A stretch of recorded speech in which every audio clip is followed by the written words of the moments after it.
C'est bon, on attaque. Alors bonsoir, merci d'être là ce soir pour accueillir Gilles Chapas pour son roman des guides, donc, qui est sorti au mois d'avril à l'occasion des 200 ans de la Compagnie des Guides, et Catherine Queneau qui est aussi s'occuper de l'illustration, de rechercher toutes les photos, l'iconographie, qui a l'habitude de travailler avec nous aussi. Voilà. Donc comme ça, déjà, vous savez qui est là. Donc l'histoire des guides, en fait, tu t'es attaché déjà à commencer l'histoire bien avant l'histoire de la Compagnie des guides. Donc j'attaque là. On attaque, mais moi je peux lire des trucs si tu veux. Non. On n'est pas obligé de lire. Hein. Non, on n'est pas obligé de lire, on va discuter tranquillement par rapport à cet ouvrage. Qui a, comme tous les ouvrages, une petite histoire. En fait, c'était... Guérin, la maison Guérin, qui m'a demandé de travailler sur les guides il y a déjà 5 ou 6 ans. C'était le responsable précédent de l'éditorial, Christophe Rella, qui m'avait demandé si je voulais travailler sur les guides. J'avais fait un film, et puis j'ai un profil chamoniard, et de fils de guide, de frères jumeaux de guide. Mon frère Xavier a été président de la Compagnie des Guides pendant un certain temps, pendant 13 ans. Et donc, alors j'avais hésité, j'ai dit, c'est quand même un gros boulot, quoi. Et surtout, tu es quand même auteur. Oui, je suis quand même auteur. Oui, je suis quand même auteur. Oui. C'est pas par hasard. J'ai fait d'autres bouquins, j'ai une petite carrière de journaliste spécialisé, ski et montagne. Donc effectivement, j'avais un profil qui pouvait correspondre à l'ambition de Guérin, qui à l'époque voulait travailler et devait travailler et allait travailler avec la Compagnie des Guides en partenariat pour faire cet ouvrage. Puis les choses ont changé, ça a bougé chez Guérin, c'est-à-dire que Christophe Rella est parti et Charlie Buffet l'a remplacé. Ça a bougé à la Compagnie des Guides, le président du moment, Jean-Claude Charlet, est décédé. Donc il y a un président qui s'appelle David Ravanel qui est revenu, qui était parti, qui est revenu. La Compagnie des Guides a changé de structure. C'était avant une association, elle est passée en SAS. Donc il y a eu pas mal de mouvements entre-temps. Et là-dessus, on m'a reproposé, il y a 3 ans, 3 ans, de faire toujours ce travail sur l'histoire de la Compagnie des Guides à l'occasion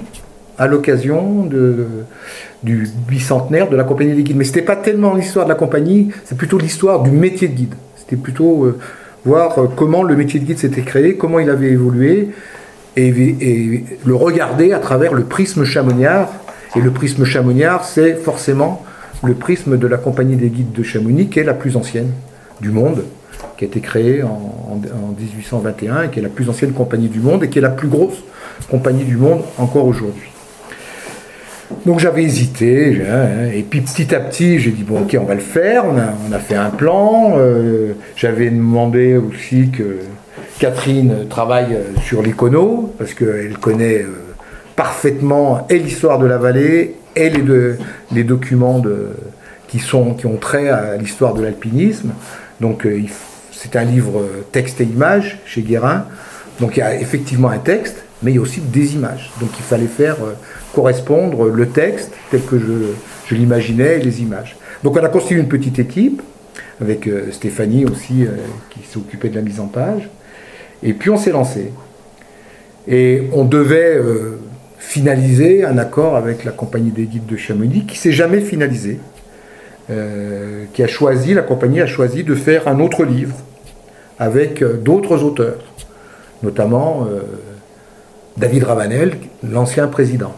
Voilà. Donc là, il y a eu un petit coup de passe-passe que pour ma part, j'ai pas trouvé très fair-play, je le dis, mais que je comprends parfaitement. La compagnie avait un autre regard, d'autres intérêts, etc. Donc là, à ce moment-là, j'ai un peu hésité sur un plan perso à me lancer dans cette aventure. Je me suis dit, si c'est une aventure sans avoir, je dirais, l'appui de la compagnie, qui était juste un appui moral, ça va peut-être pas être facile. Et puis bon, on s'est dit, zut, on va y aller comme ça, quoi. Au contraire, allons-y. Le métier, tu le connais. La vie de la compagnie, tu la connais. tu sais à peu près écrire en français, donc vas-y, lance-toi. Et je me suis lancé parce qu'il y a eu le confinement. Voilà. Je me suis vraiment lancé au moment du confinement parce que j'étais un peu comme tout le monde, je ne savais pas trop quoi foutre, je m'emmerdais un peu. Et je me suis dit là, je m'immerge, je gratte et on va essayer de voir si je peux tricoter quelque chose et construire des chapitres un peu comme je l'entendais. J'ai envoyé ça à Charlie Buffet, je l'ai fait relire à 2-3 potes. Ils m'ont dit bah ouais, ça va, tu continues à raconter l'histoire comme ça. Je l'ai envoyé à Catherine qui m'a dit bah ouais, continue, ça marche, je vois à peu près comment on va pouvoir illustrer ça. Et donc on y est allé. Et voilà, et le livre on l'a fait à notre vitesse, il est sorti donc ce printemps avec, alors pour revenir à ta question, alors évidemment un regard sur comment est né le métier de guide. Alors on voudrait nous raconter que le métier de guide est né en 1821 au moment de la création de la compagnie des guides de Chamonix.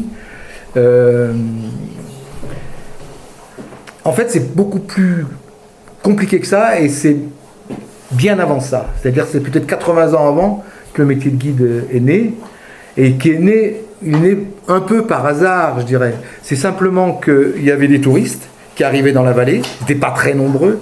C'était plutôt des aventuriers plus que des touristes. Et ces gens-là arrivaient dans la vallée et eux, qui n'étaient pas imprégnés de la force de la montagne, autant que les Chamoniards, ils avaient peur de ces monts affreux, ils n'osaient pas trop y aller. Seuls allaient en montagne à ce moment-là, les chasseurs qui étaient assez intrépides, et bien sûr les cristalliers qui allaient chercher des cristaux pour les vendre et qui se faisaient un peu d'argent comme ça. Mais on n'allait pas en montagne pour la grimper. On n'allait pas en montagne pour aller sur un sommet. On allait en montagne, quand on osait y aller, c'était pour aller chercher de la nourriture ou chercher des cristaux qui étaient une autre forme de nourriture. Et quand les Anglais sont arrivés, ils sont venus dans la vallée, on est en 1841. 1741, heureusement qu'ils suivent, parce que... Et ils sont là, ils débarquent comme une expédition, les Chamoniards les découvrent, c'est qui ces gens-là, d'où ils viennent, d'où ils sortent, qu'est-ce qu'ils veulent. Et eux se mettent en relation avec les Chamoniards qui sont là, notamment le curé, enfin les personnalités du coin, et ils demandent si c'est possible d'aller là-haut. Alors évidemment, on leur dit, dangereux, ils appellent ça les glacières. Les glacières. Là-haut, tu parles du Montanvert. En fait. Je parle du Montanvert, mais aller dans la montagne. Le Mont Blanc, Non, je parle de Montanvert. Et là, il se passe la rencontre qu'on a tous eue quand on voyage, c'est-à-dire que quand on va dans un coin, à un moment donné, on essaie de rencontrer les gens du coin, on essaie d'aller à un endroit où les touristes ne vont pas, on essaie d'avoir des rencontres, on se dit qu'est-ce qui serait intéressant de faire. Donc là, il se passe un peu cette mayonnaise entre les touristes anglais et puis les gens du coin. Et il y a des gens du coin qui disent nous, on va vous emmener. Voilà, on sait faire. Ils n'ont jamais fait, mais on sait faire. On y va on y va. Donc on va y aller. Et donc le métier naît un peu comme ça, mais je dirais il naît aussi bien de la part des touristes qui demandent aux gens du coin de les emmener que à ceux qui seront les premiers guides, qui ne savent pas ce que c'est que d'emmener des gens en montagne. On voit très bien dans les textes de l'époque, notamment de Wyndham, qui était un de ces Anglais, il y avait Pocock et Wyndham, donc qui sont pour la nuit des temps, les découvreurs de Chamonix. Il y en a eu d'autres avant, c'est pas les premiers, mais bon, ce sont les premiers à l'avoir raconté, donc c'est toujours la même chose.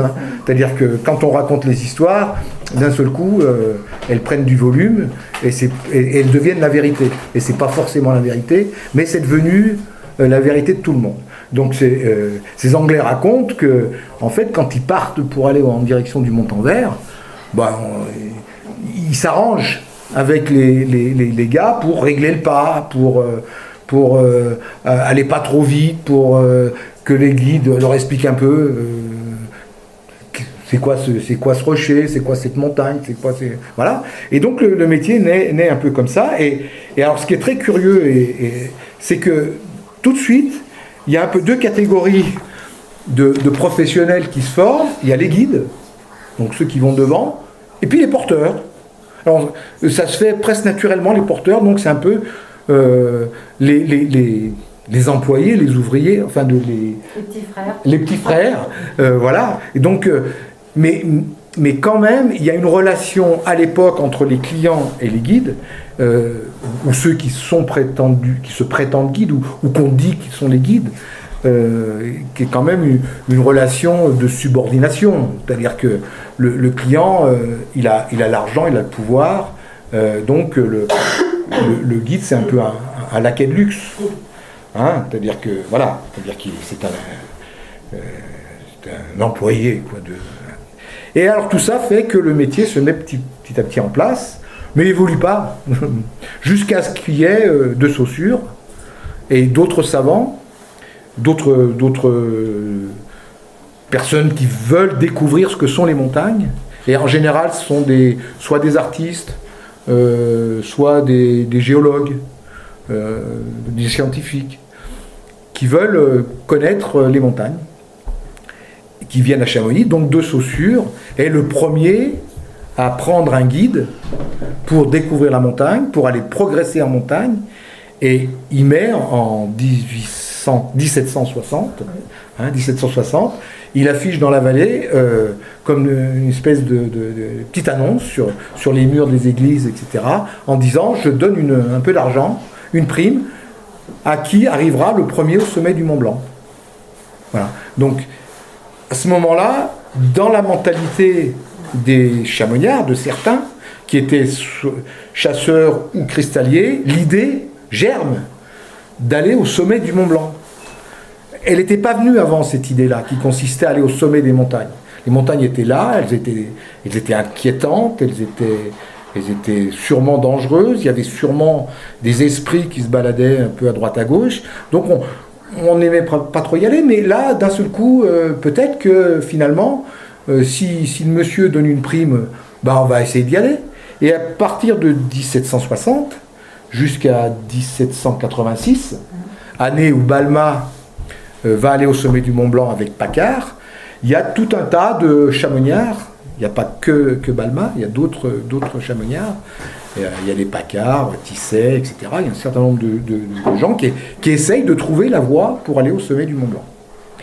Et donc, on estime après que 1786 date de la première ascension du Mont Blanc entre Paccard, avec Paccard, qui était le médecin de Chamonix, et Balmat. On estime que c'est la naissance du métier de guide, puisque Paccard aurait été le premier client, en fait, le client officiel, à se payer un guide pour aller au sommet du Mont Blanc. C'est un raccourci, mais c'est un peu comme ça que ça s'est passé. Et donc à partir de 86, le métier, petit à petit, se met en place. Alors il y a un peu, avec les mots d'aujourd'hui, on dirait deux produits. Hein. Il y a le Mont Blanc, et puis il y a le Montanvert. Voilà, c'est un peu les deux choses. Les Montanvert, c'est pour aller voir ce qui se passe sur les glaciers, à la mer de glace, vers les Grandes Jorasses, voir tout le site. Donc là, on est dans la découverte, on est dans l'accompagnement, en fait. C'est plutôt le versant accompagnateur en montagne, et puis d'aujourd'hui. Et puis il y a le Mont Blanc, on est plutôt dans la version guide. Le guide, c'est celui qui va devant, qui fait la trace, qui montre le chemin, et qui conduit ses clients au sommet, et qui les ramène. Voilà, donc c'est un peu le fondement du métier qui s'installe. C'est donc un client. Alors à l'époque, on ne dit pas un client, on dit un voyageur. C'était plus joli qu'aujourd'hui. Aujourd'hui, on dit client, mais on n'a rien trouvé de mieux. Les guides, quand on les interroge, ils parlent du client. Alors, ils parlent après de l'ami. Quand le client est devenu quelqu'un une relation un peu changée, c'est plus simplement une relation marchande, c'est une relation affective qui s'est créée. Mais à l'époque, ce sont les voyageurs, donc les voyageurs qui viennent ici et qui choisissent des guides pour aller les conduire, soit en direction du Mont Blanc, soit en direction du Montanvert. Et un tout petit peu de la Flégère, mais pas encore. à cette époque-là. Et allons-y. Messieurs, Ça veut dire qu'il y a quelqu'un? je vais lire un petit Oui, oui, il lit quelque chose. Parfait, Ouais. comme ça c'est mieux. Parce que tout ça jusqu'en 1820, quoi. Je vous ai déjà venu sur 120. On n'avance pas vite. Hein. Je vais attendre Il est que... Je sais pas. Hein. Voilà, c'est bon. Donc tout ça jusqu'au 20 août 1820. Il aurait donné un coup de pied dans la neige, fait un geste désabusé de la main et prononcé une phrase à peine audible. Tous des lâches. Joseph Hamel aurait aussi soufflé sa colère au colonel Anderson. Pourquoi diable ces demi-sels ne veulent pas continuer? Ce sont quand même pas les grimaces du ciel et de la nuit et les brouillards dans la vallée qui vont arrêter ces poltrons. En tout cas, c'est ce que Marie Coutet, le guide-chef et leader de l'expédition, racontera plus tard. Il dira avoir capté la récrimination du savant Grincheux, conseiller aulique envoyé par le tsar de Russie pour faire des expériences météorologiques sur les montagnes les plus élevées du globe. Coutet aurait bougonné et contrôlé sa vexation. Ah, c'est comme ça! Il est 5 heures du matin ce 20 août 1820, la cime du Mont Blanc est déjà éclairée par le soleil, l'air est serein, le calme parfait. Le ciel est enfin dégagé, une nuit d'étoiles a balayé les chutes de grêle du début de soirée, les brouillards enveloppent la vallée, la journée promet d'être belle. Tandis que ses collègues finissent de se préparer, Coutet donne le signal de départ. « Alors, prêt à nous suivre ?» Le docteur Hamel fait oui de la tête. « Très bien, partons, et nous n'y laisserons pas notre peau. » Les guides qui savent tous le danger de progresser sur des neiges fraîchement tombées dans un dédale de crevasses sournoises se mettent en marche, le cœur lourd de doute. Auguste Terrasse, comme saisi d'un pressentiment, a les yeux humides d'émotion. Il se jette dans les bras d'un de ses camarades. « Je suis un homme perdu, j'y périrai. » Voilà, donc on est le 20 août 1820. Ouais. Il y a une expédition qui a été mise en place par le docteur Hamel, qui est en fait un scientifique qui travaille pour le tsar de Russie, et des Anglais. Et ils ont cherché des guides, et il y a donc un certain nombre de guides qui ont répondu à l'appel. Et ils se retrouvent au niveau des Grands Mulets.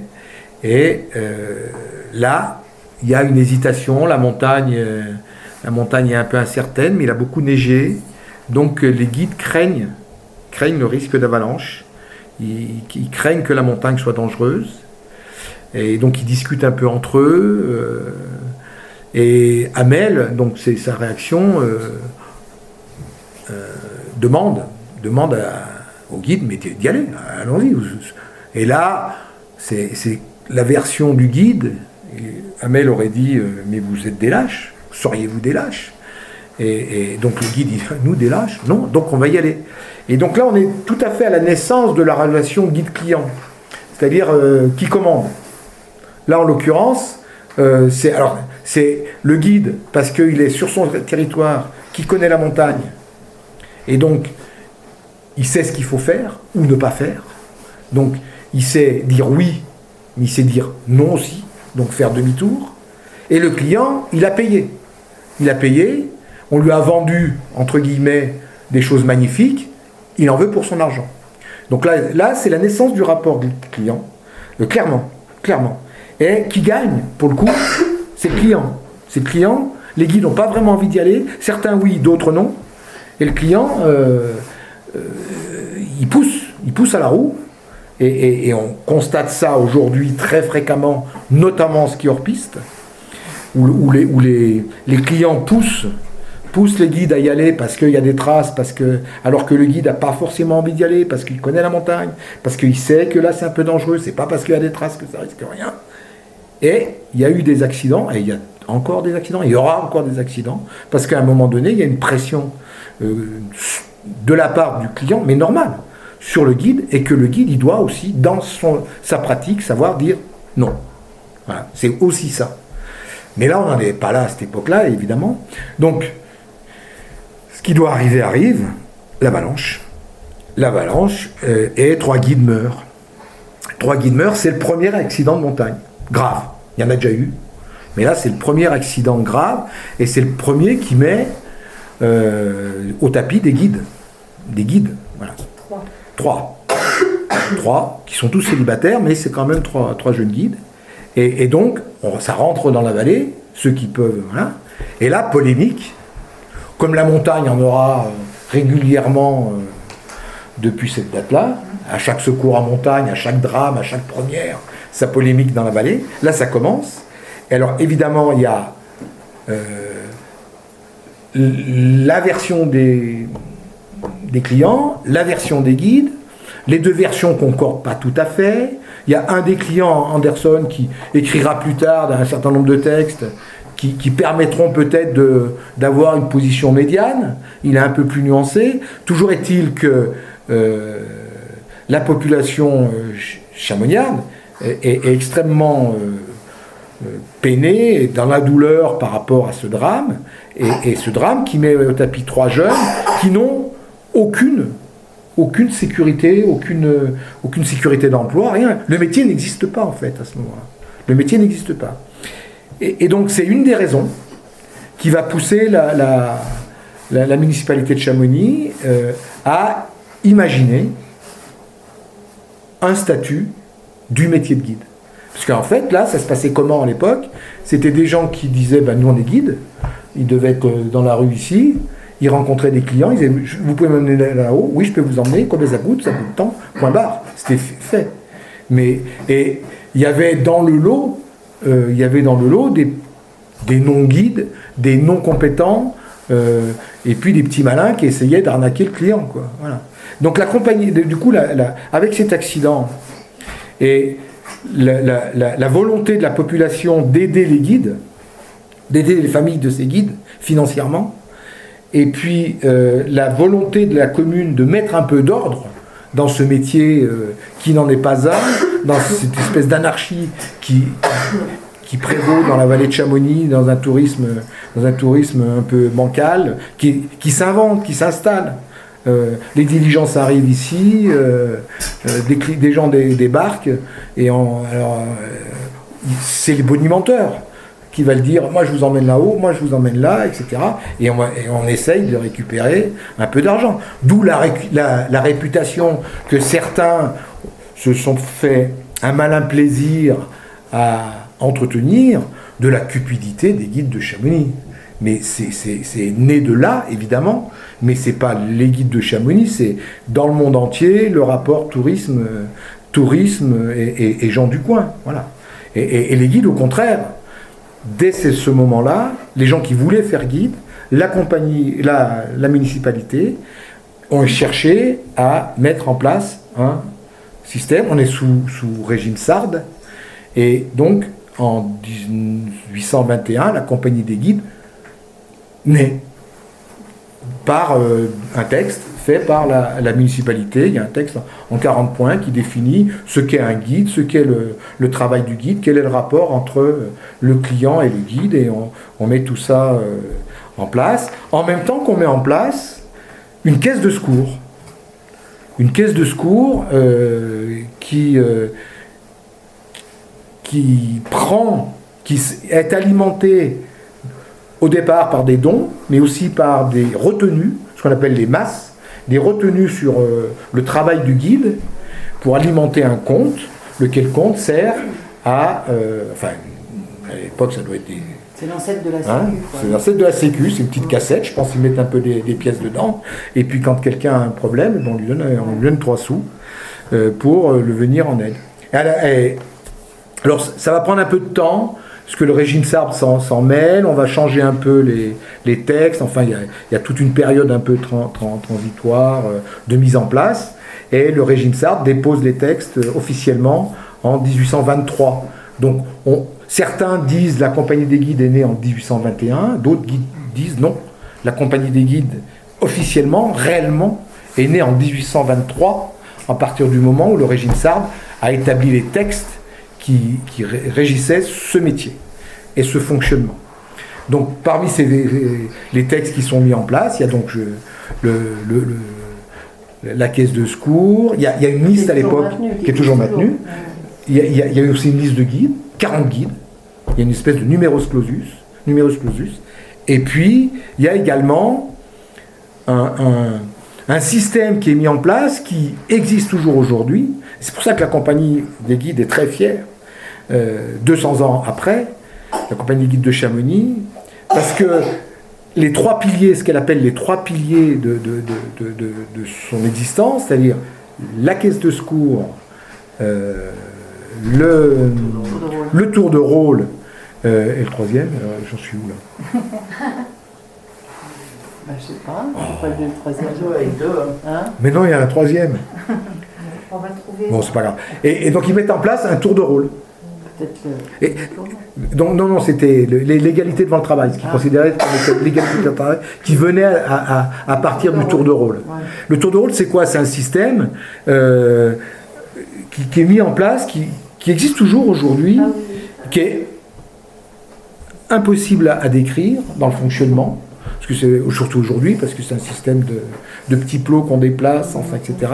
Mais toujours est-il que c'est pour que tous les gens, tous les guides qui sont inscrits aient du travail. Donc celui qui a travaillé le lundi, eh ben, pour le mardi, il passe en dernier. Voilà.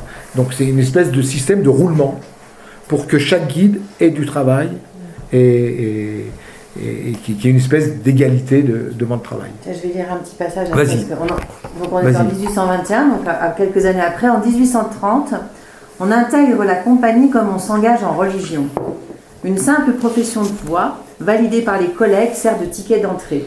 À chaque place qui se libère, décès, limite d'âge à 60 ans ou retrait, on peut faire acte de candidature.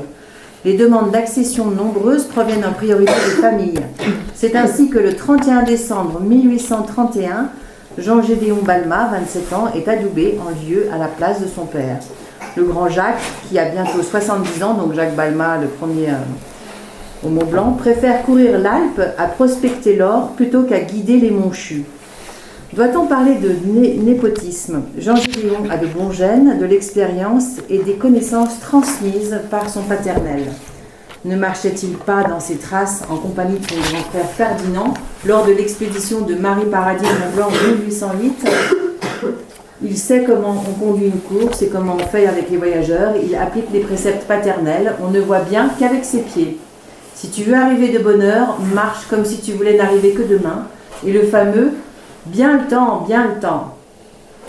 Le 24 juillet 1842, le Conseil des guides présidé par le commandant et le délégué de l'intendant procède à une grande revue d'effectifs, une sorte de recyclage.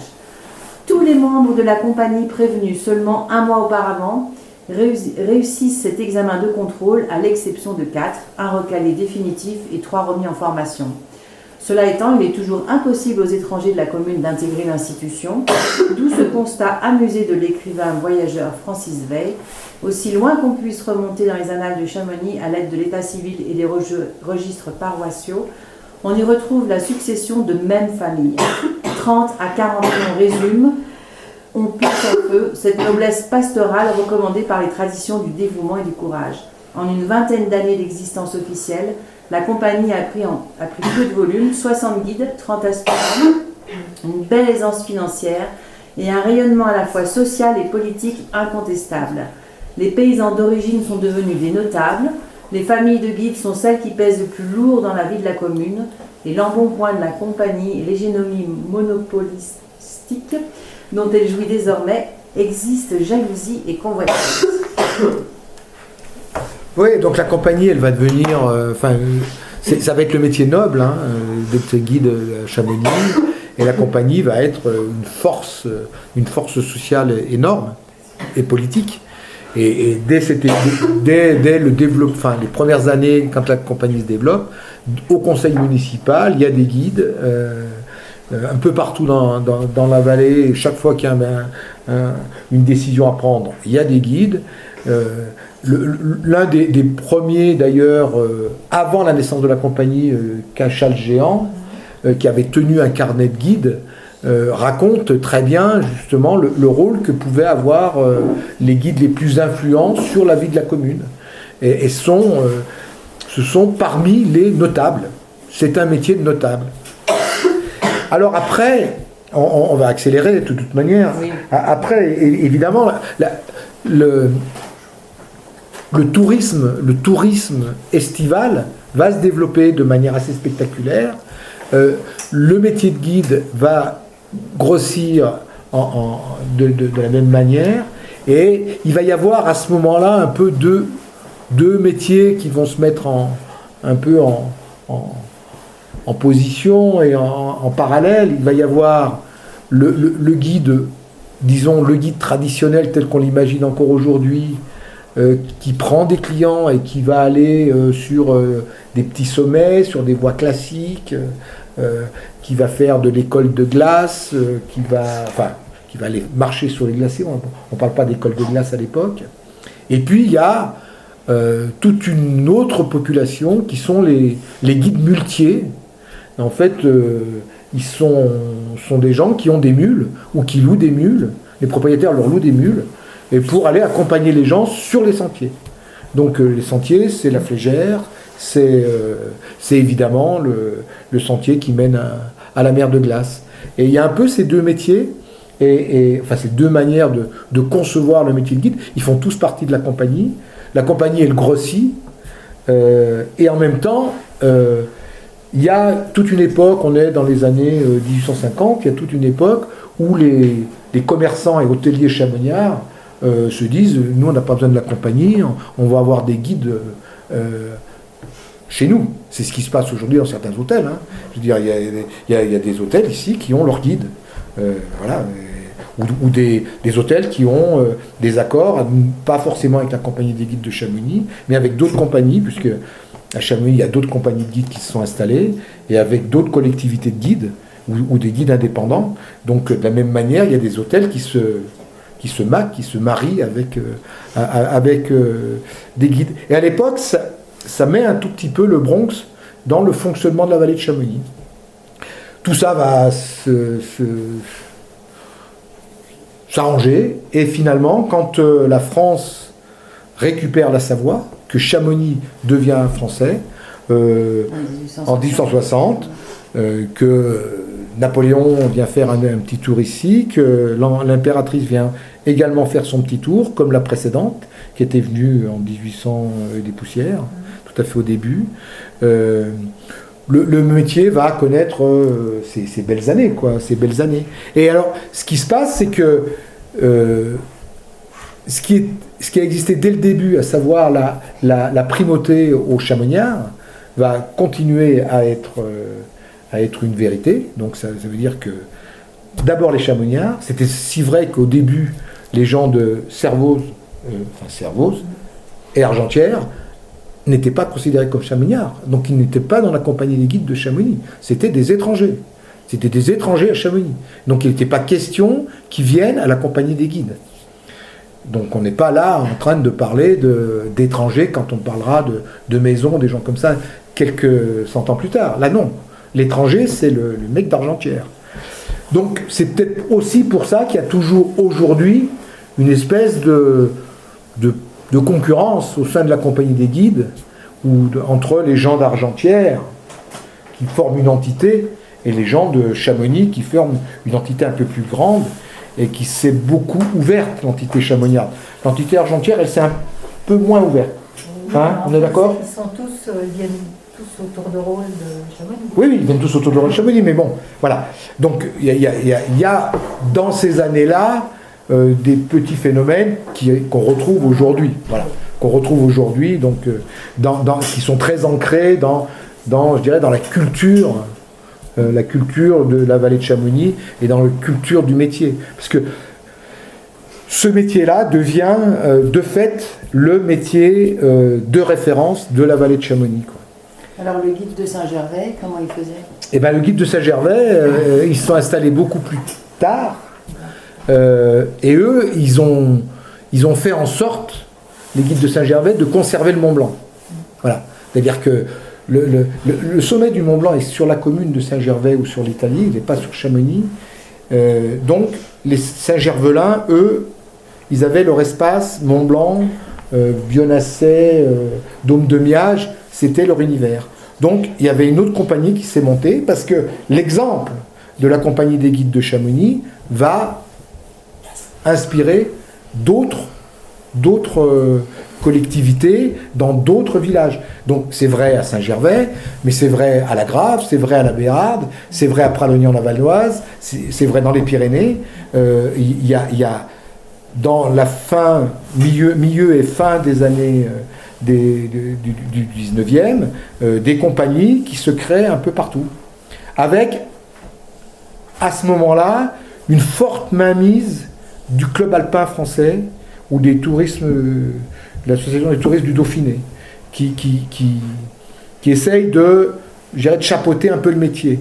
Ça passe pas à Chamonix, même si le club alpin essaye à Chamonix de mettre une main dedans, d'essayer de faire en sorte que le métier s'organise un peu différemment, il n'y arrive pas.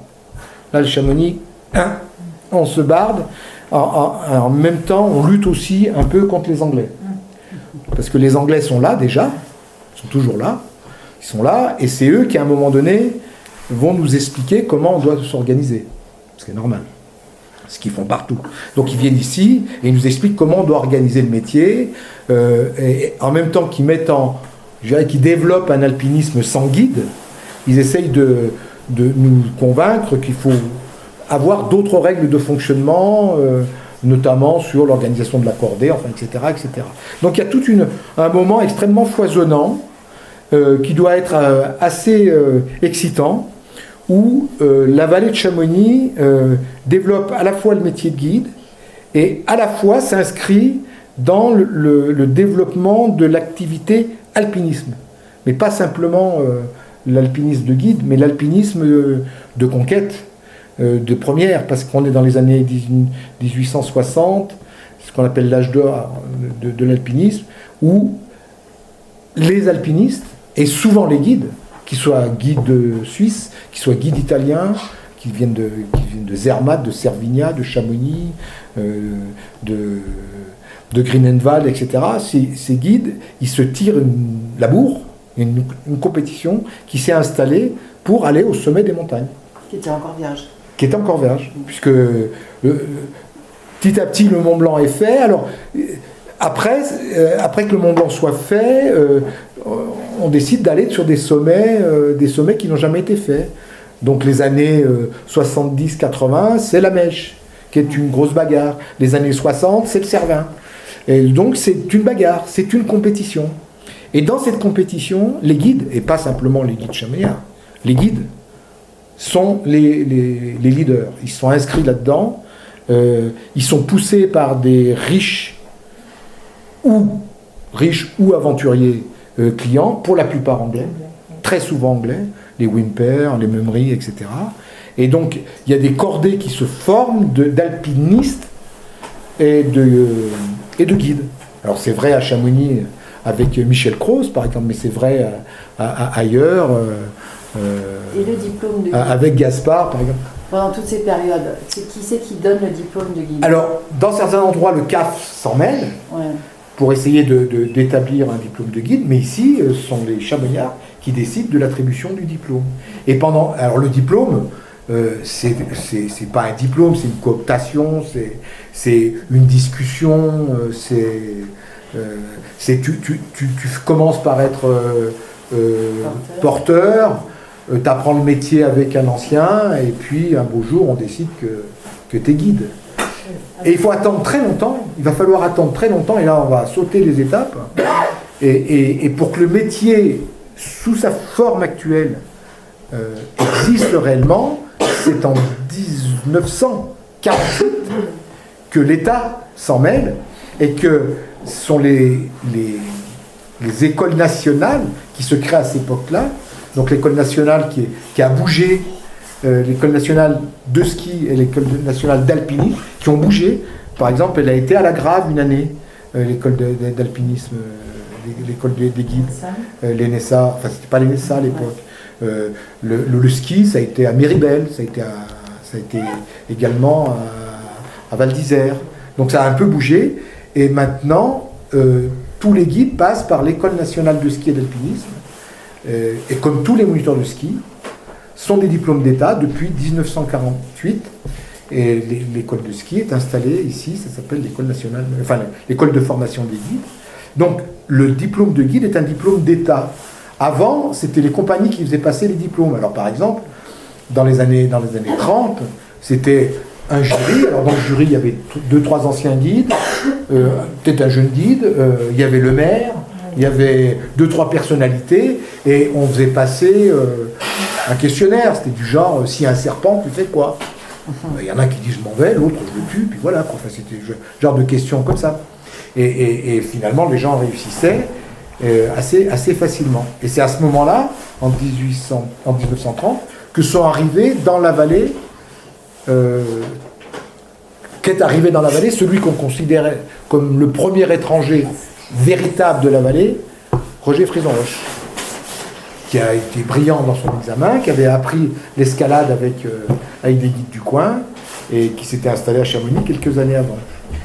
Mais on peut penser qu'il y avait d'autres étrangers, notamment des gens issus d'Italie, des gens qui étaient de Cluse. Si quand on est étranger en étant du Beaufortin, on est étranger en étant de Cluse. Donc ils sont arrivés avant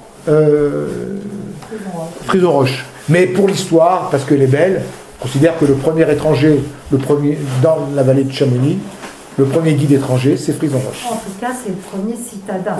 C'est le le premier premier. parisien.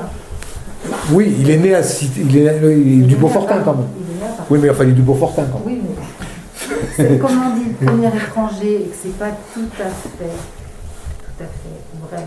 Puisqu'il y avait un certain Schuller, les frères Schuller. Qui était plus ou moins de Bonneville. Ouais. Donc pour que la légende reste, et pour que ça soit vraiment vrai, il faut dire que c'est le premier citadin. Qui vient du Beaufortin. Dont la famille est Beaufortin. Donc voilà, ça c'est des petits débats de chamonniards, donc ça amuse tout le monde. Voilà. Donc c'est vrai. Oui. Ça amuse tout le monde et ça crée la légende, et c'est ce qui permet de faire des livres et de faire de la mousse un peu autour de tout ça. Voilà, donc le métier s'installe. À partir de 1948, tous ceux qui veulent devenir guides passent par l'École nationale de ski et d'alpinisme. Et après, ils rentrent dans une compagnie de guides, où ils peuvent exercer leur métier de manière indépendante. C'est vrai pour les moniteurs de ski. Les moniteurs de ski peuvent rentrer à l'école, à l'ESF, mais peuvent rentrer dans d'autres écoles de ski qu'on a appelées concurrentes, et puis ils peuvent exercer leur métier de manière totalement indépendante. On peut avoir sa carte de visite, mettre sur sa porte, guide, moniteur de ski, et enseigner. Parce que c'est un diplôme d'État qui, maintenant, demande des révisions régulières, c'est-à-dire que les guides, comme les moniteurs, passent tous les 5-10 ans un examen de recyclage pour être bien dans le coup toujours. Donc quand on dit guide à Chamonix, ça veut dire qu'on travaille à Chamonix, mais on n'est pas forcément guide à la compagnie des guides de Chamonix. Alors c'est vrai que c'est la compagnie qui est la plus forte, c'est là où il y a le plus de membres, il y a 250 membres aujourd'hui avec les honoraires, mais entre les accompagnateurs de moyenne montagne et les guides, donc ça reste la structure la plus forte, la plus puissante, mais il y a d'autres structures qui sont installées à Chamonix, et il y a beaucoup d'indépendants qui travaillent sur Chamonix, et il y a des guides étrangers qui viennent travailler sur Chamonix, qui viennent faire des courses, enfin, etc. Donc il y a une situation qui semble être une situation de monopole, mais pas du tout. Pas du tout, c'est une situation extrêmement concurrentielle. À tel point qu'aujourd'hui, l'un des grands chantiers pour la compagnie des guides de Chamonix, c'est de s'adapter à un tourisme qui n'est plus tout à fait le même, à une demande qui n'est plus tout à fait la même, et à une profession de guide qui n'est plus tout à fait la même. C'est-à-dire qu'avant, le guide, c'était le premier de cordée, celui qui va devant, donc je suis uni par la corde avec mes clients, la cordée, valeur inestimable de cette notion, et puis le guide il va devant, il fait la trace, il amène ses clients si possible au sommet, et puis il les ramène contre rémunération. Voilà. Ça, ce métier-là se fait encore, mais aujourd'hui il y a beaucoup d'autres activités qui sont de l'ordre du métier de guide, dont les guides vivent, avec lequel les guides vivent réellement. C'est le canyoning, c'est les parcours à acrobranche, etc. C'est les travaux acrobatiques, c'est plein d'autres choses. Donc le métier traditionnel tel qu'on l'entend aujourd'hui, c'est en tous les cas, c'est plus, si on veut parler froidement en chiffre d'affaires, c'est plus le chiffre d'affaires le plus important de la compagnie des guides, le plus important étant l'accompagnement. Ce sont les accompagnateurs et accompagnatrices de montagne qui font l'essentiel, la principale part du marché, du travail de la compagnie aujourd'hui.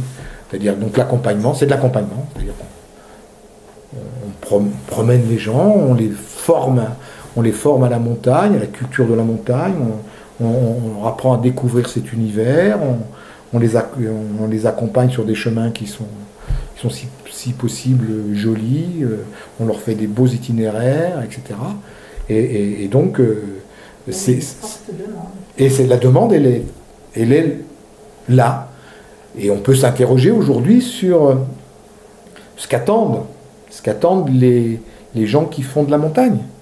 On est dans une société qui est très consommatrice, qui est pressée. On veut un plaisir rapide avec un effort, si possible, minimum. On veut en avoir pour son argent tout de suite.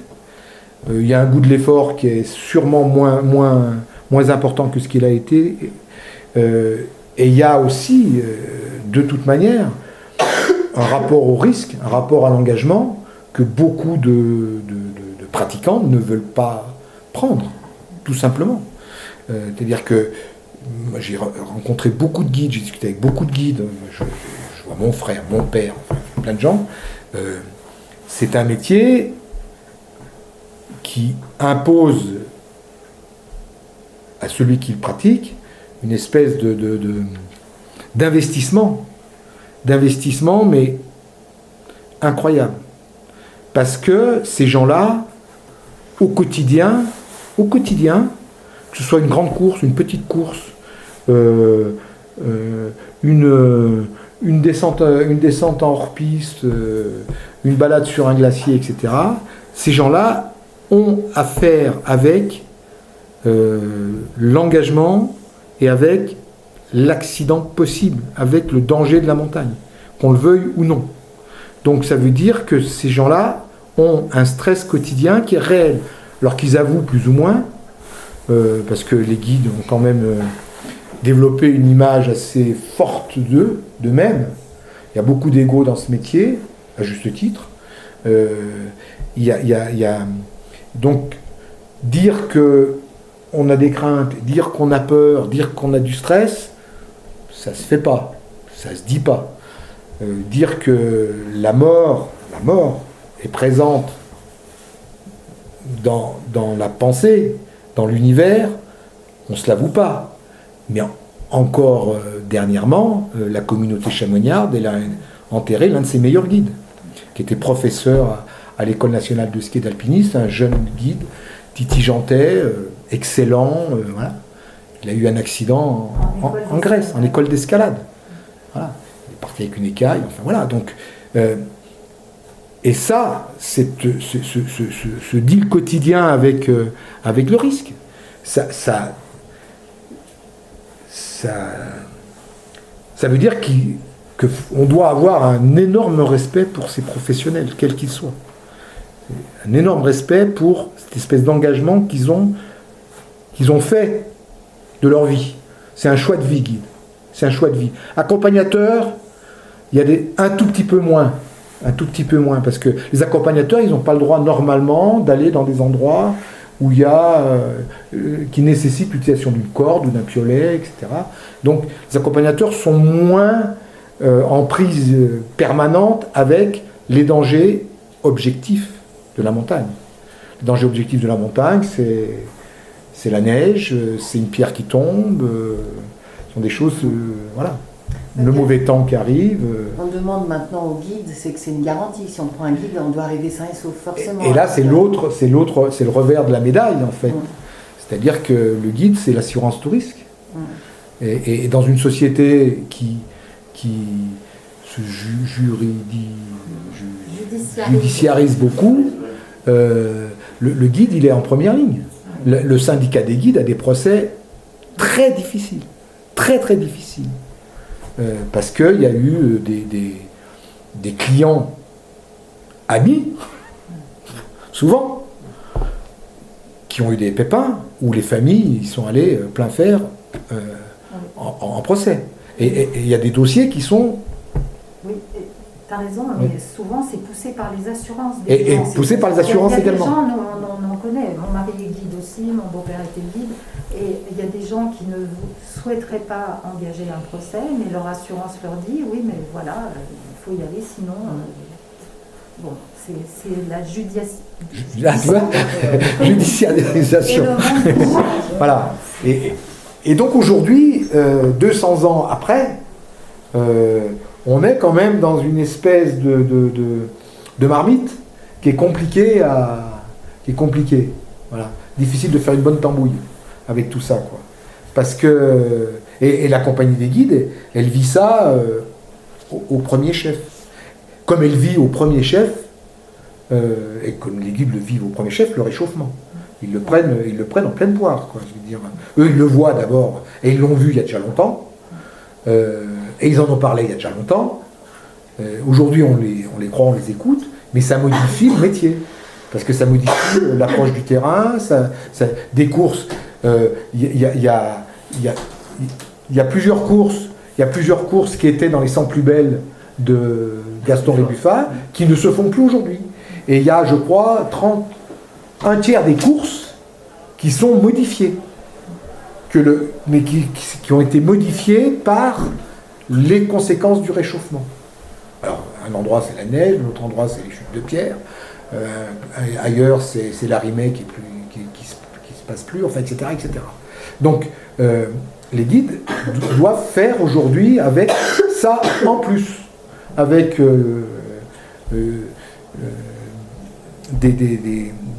une clientèle qui est plus tout à fait la même, un engouement pour la montagne qui est plus tout à fait le même, et puis cette montagne qui est leur espace, c'est eux qui la connaissent le mieux, indéniablement.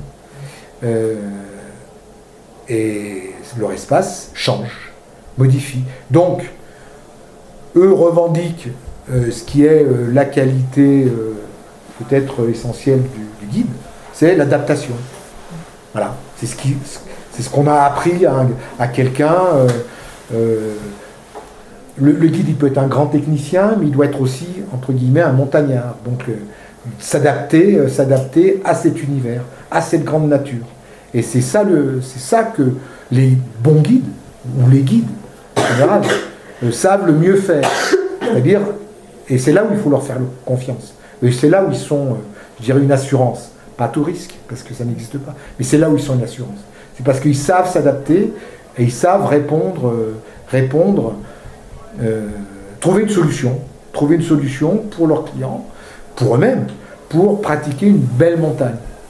Et il n'y a rien de plus beau aujourd'hui, enfin, sur un plan relationnel, qu'une belle cordée de guides avec ses clients, qui deviennent ses amis, où les uns et les autres choisissent, construisent un itinéraire, un itinéraire, je dirais, de vie. C'est pas un itinéraire comme ça. C'est-à-dire qu'ils vont choisir des listes de courses, aller à tel endroit, un nouveau massif, enfin, etc., pour partager ce que la montagne a de meilleur. Et il y a des guides qui, c'est la majorité, je pense. Il y a ceux qui font ça, je dirais, de manière très... mais qui sont une minorité très, très opportuniste ou juste pour vivre. Donc on va collectionner les Monts Blancs, on va collectionner les Vallées Blanches, on va faire ce qui est le plus facile à faire, mais il y a une grande majorité qui essayent de construire avec leurs clients un beau passage ensemble en montagne. Et si vous avez des questions, n'hésitez pas. Comment vous voyez le métier dans 200 ans? Il faudrait déjà voir comment sera la montagne dans 200 ans. Mais c'est pour ça que je pose la question. Et donc, on peut s'interroger, quoi. On peut s'interroger, mais je pense qu'il ne faut pas attendre 200 ans. Il ne faut pas attendre 200 ans. Ça bouge très vite. Ça bouge très vite. Le ski hors piste qui n'était pas une grosse activité des guides il y a 50 ans, c'est devenu une des activités principales. Les cascades de glace l'hiver sont une activité très importante. Si ça continue comme ça, ça c'est tout un pan du métier qui va disparaître, par exemple.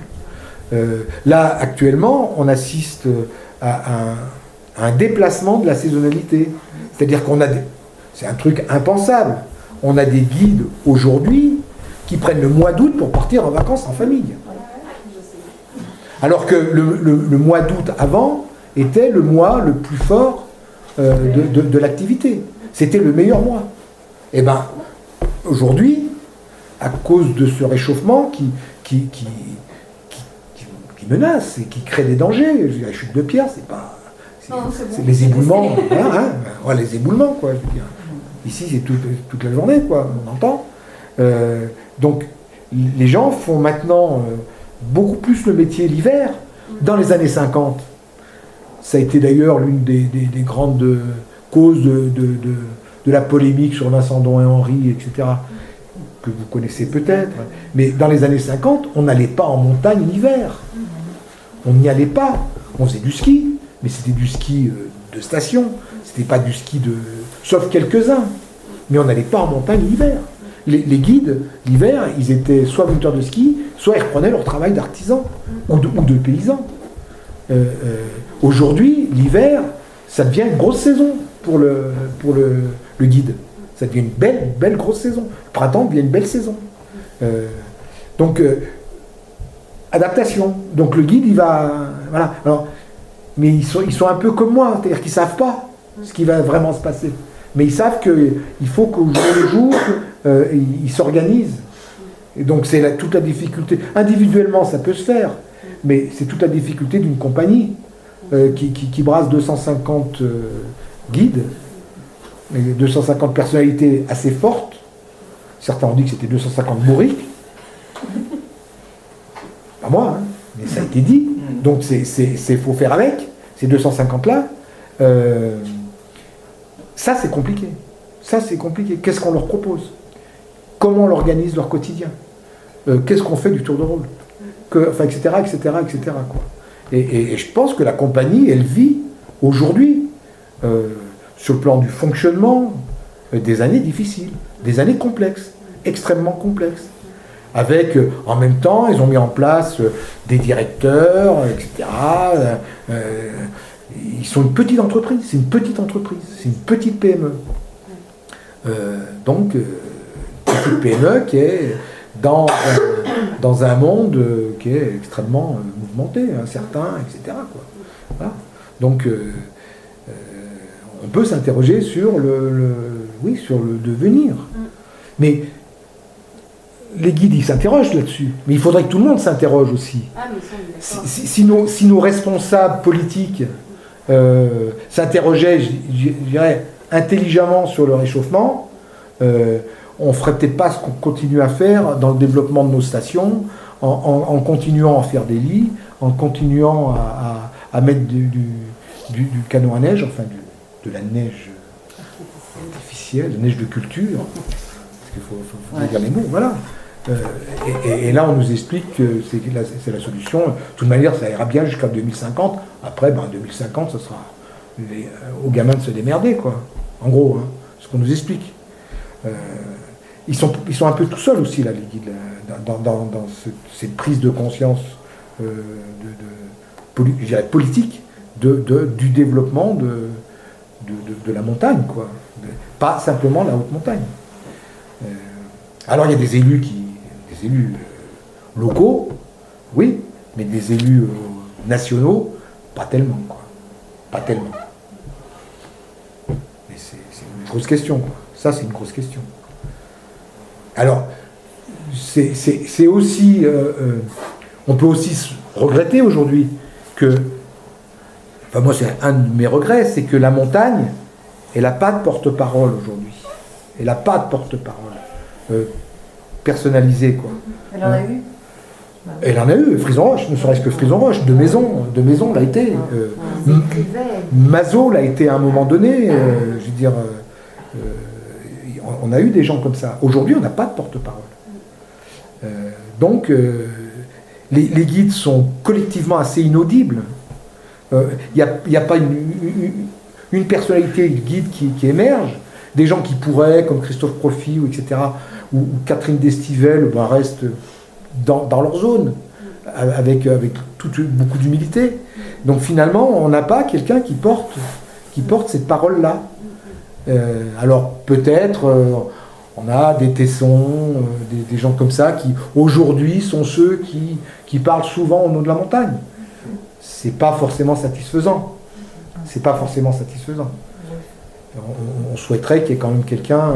On a eu des personnalités sur un plan local et sur un plan du milieu qui étaient des voix comme Roger Canac, comme Paul Keller. On avait des gens comme ça. Aujourd'hui, on n'en a pas. Aujourd'hui, on n'en a pas. Et je pense que ça manque. Et ça permet à notre président de la République de galvauder la notion de premier de cordée et de la balancer comme ça, ici, avec beaucoup de légèreté voilà. Parce que personne, à ce moment-là, vient m'expliquer, non, c'est pas tout à fait comme ça. C'est pas tout à fait comme ça. On a des élus qui étaient là, bravo, c'est pas... Dommage. Et si je peux dire un mot sur le livre, Gilles, tu permets? Ah bon, j'ai... Parce que voilà, il vous a expliqué le métier de guide, il pourrait en parler pendant 4 heures, 5 heures, vu qu'on est arrivé qu'en 1860 à peu près. Mais... Non, on a parlé de maintenant. Oui, maintenant, mais je veux dire dans l'histoire. Oui. L'histoire est dans le bouquin, quoi. Son texte, moi, comme il l'a dit, j'ai eu la chance d'être un des premiers à le lire avec des amis à lui. Et toute cette histoire, je la connaissais très très bien. Mais il a une façon de raconter, d'écrire, il a pris des personnages, il a évolué chronologiquement, mais avec des angles de vue par des décennies à peu près. À chaque fois, il choisissait un événement et des personnages, ce qui fait que c'est ultra vivant et que j'avais beau avoir des images en tête déjà pour faire le livre avec lui, je me disais, mais il n'y a pas besoin d'images, quoi. Ça pourrait paraître en livre de poche Guérin, évidemment, parce que c'est bien très raconté agréable. et avec son point de vue personnel, avec sa personnalité. Donc voilà, c'était ce que je voulais vous dire pour un peu, parce que là, tout a l'air un peu noir. Noir? Non, mais je veux dire l'avenir des guides, etc. Ah ben non, mais on s'interroge.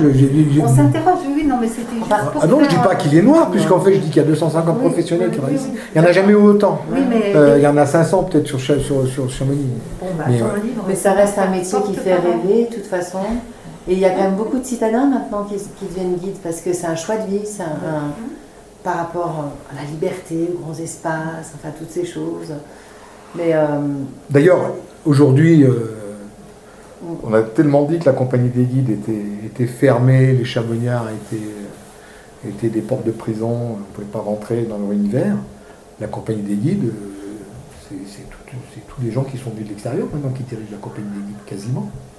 Beaucoup. Ah, je sais pas, j'ai pas compté. Je regarde. Quand je dis de l'extérieur, tu n'étais pas chamonniard de naissance, c'est ça que je veux dire. Oui. Quoi. Voilà, de l'extérieur, de notre vallée, le président il vient des Vosges, enfin, etc. Quoi, je veux dire, voilà. Donc c'est parfait. C'est parfait. Donc elle n'est pas aussi fermée qu'on voudrait bien le dire. Quoi. Elle l'a été. Elle l'a été.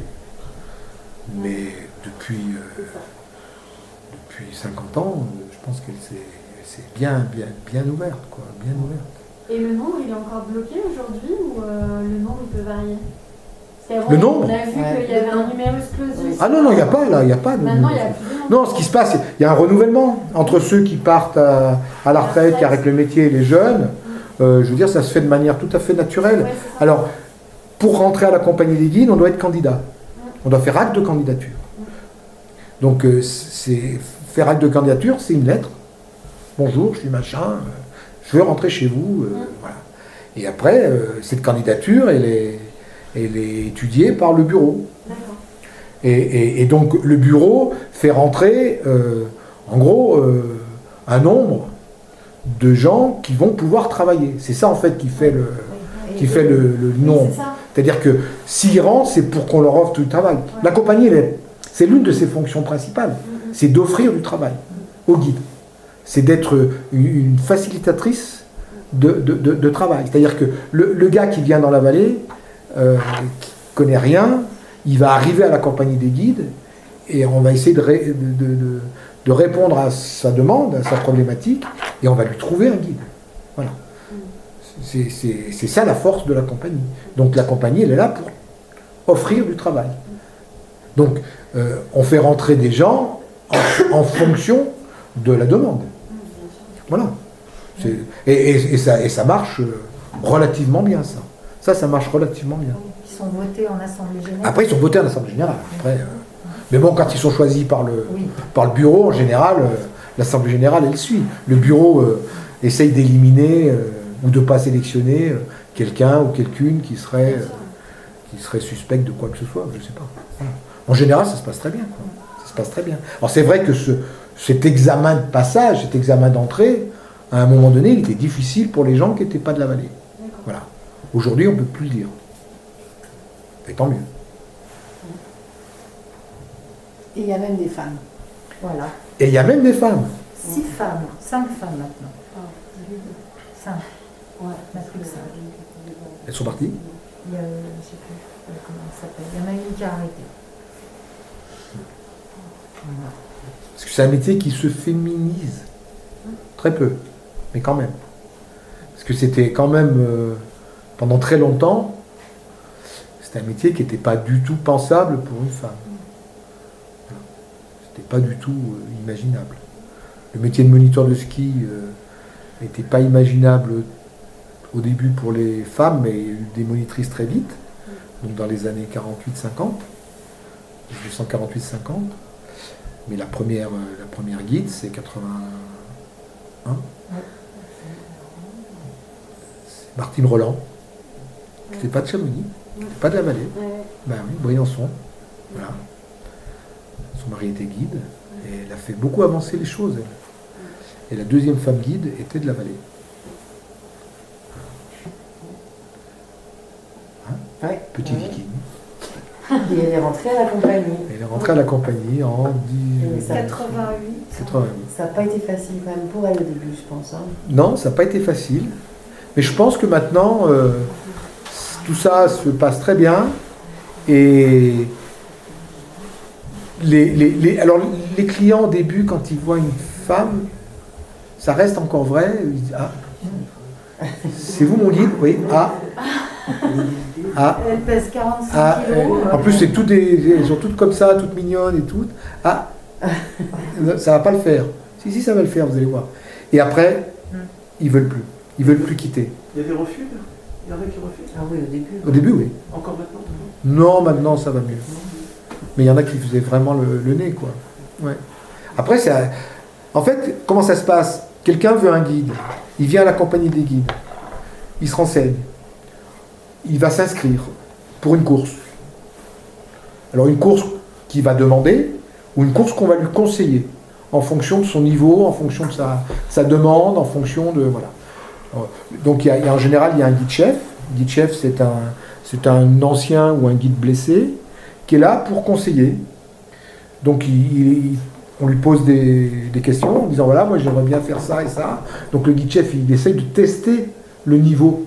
Si le gars raconte pas des coups, ou s'il se surestime pas, s'il connaît vraiment la montagne, si la course qu'il demande correspond à ce qu'il raconte, c'est facile de le savoir, ça va assez vite. Et donc, il passe commande, donc on inscrit ça sur une billette, voilà, ce qu'on appelle une billette. Voilà. Monsieur Machin voudrait aller au Cosmique avec sa femme, elle veut un guide demain, voilà. Et le soir, à 18h, tour de rôle. Il a eu lieu là maintenant, là. Tour de rôle. Donc viennent au tour de rôle les guides qui veulent du travail. Et le guide responsable du tour de rôle annonce le travail, en disant demain j'ai 12 billettes, 2 Mont Blanc, un cosmique, une école d'escalade, une école de glace, une balade, machin, voilà. Et le guide qui est en tête du tir de rôle est appelé et il choisit dans ses 12 billets. Ou il ne choisit pas. Ou il dit non, il n'y a rien qui m'intéresse. Demain, je ne travaille pas. Mais il passe son tour, là. Donc c'est emmerdant. Mais bon. Et puis après, quand le travail est attribué, eh ben, il n'y a plus de travail à donner. Donc celui qui arrivait juste là pour avoir une proposition de travail, eh ben, il sera le premier au tour de rôle le lendemain. C'est lui qui aura le premier choix le lendemain. Et donc là, le type, la guide ou le guide prend son billet, ou l'accompagnateur prend sa billette, et on lui dit, ben voilà, il faut que tu prennes contact avec Pierre, Paul, Jacques. Voilà, il est à tel endroit, c'est son téléphone. Voilà.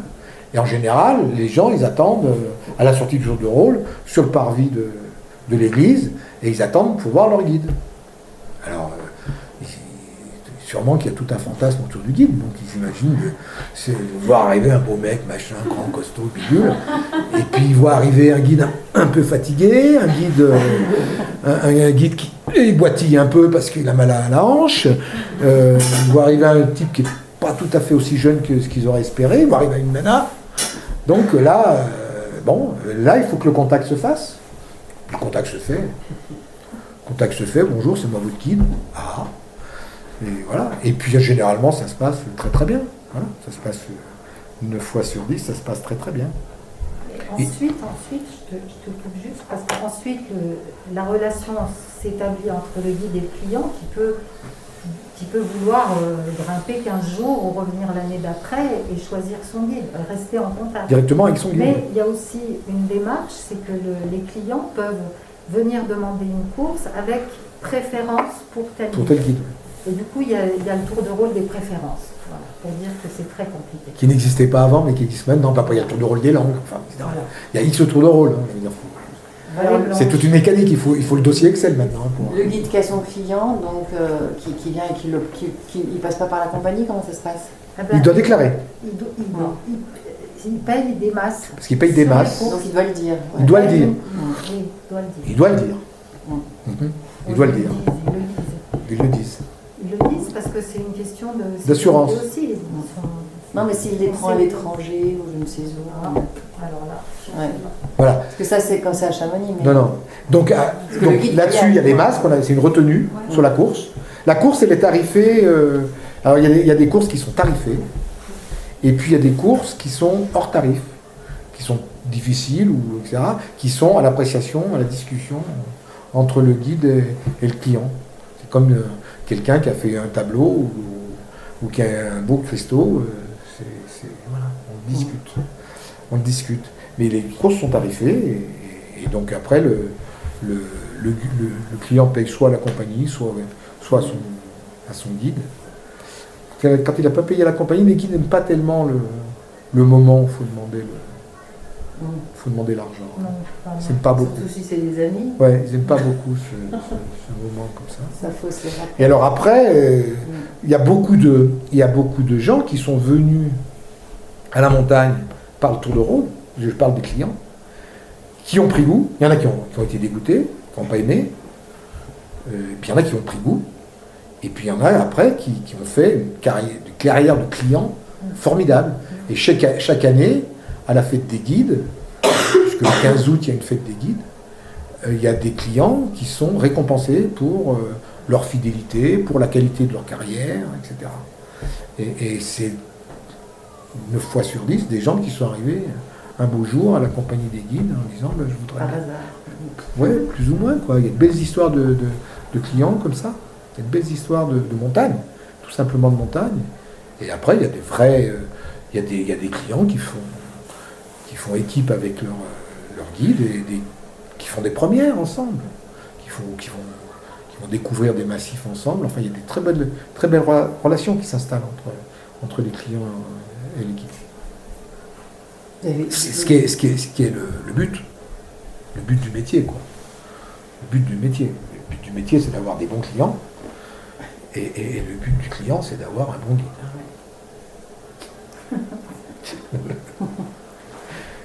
Vous n'avez pas du tout parlé des épreuves de sélection des guides. Alors, Type d'épreuve. l'examen. Oui. Alors, il y a un examen qui se place donc à l'École nationale de ski et d'alpinisme. C'est une formation qui se fait en 2 temps. Une formation d'aspirant guide. Et puis après, 2 ou 3 ans après, il y a une formation, il y a le stage de guide. Alors, l'aspirant guide, pour pouvoir y accéder, il faut avoir une liste de courses. Donc, une liste de courses qui est notée et qui est jugée par les guides professeurs. Donc, en fait, une liste de courses, c'est un peu l'attestation d'un niveau. C'est-à-dire que donc, elle doit être, je ne sais pas, 20-25 courses. Et puis il faut pouvoir donc justifier qu'on a fait ces courses-là. Et donc la discussion, elle se passe autour d'un questionnaire entre le candidat et le jury. Et ça, c'est le premier examen. Et là, on peut déceler des gens qui ont pas fait les courses annoncées, par exemple. C'est assez facile. Parce que chaque course a un peu un petit caractère particulier, une petite astuce, un petit truc comme ça.